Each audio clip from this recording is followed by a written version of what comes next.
اليوم معكم آية جيمنج. طبعا فيديو اليوم يا جماعة قصة جديدة، وقصة اليوم تقول: صاحبة القصة أنا بنت واسمي غزل.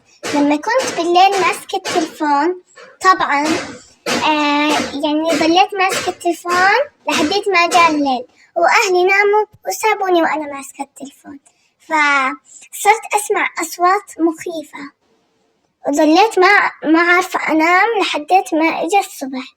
جايز هلا انتوا ما بصير تمسكوا الهواتف لعند آخر الليل، لأنه يعني شوفوا دحين بتصيروا من جد تسمعوا أصوات غريبة، خصوصا إنكم تمسكوا هواتفكم في الليل. لأنه أنا مرة كنت ماسكة الهاتف وكانت الدنيا ليل.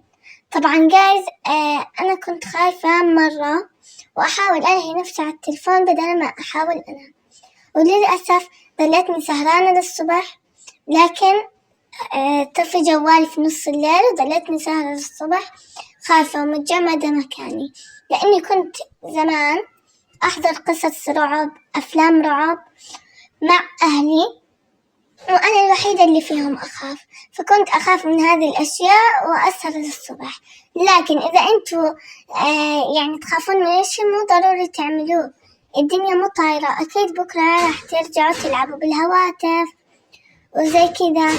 أما إذا ما كان عندكم تلفون مخصوص لكم، عيروا نص ساعة لكم نص ساعة على أخوانكم علشان كلكم تلعبوا وتفرحوا.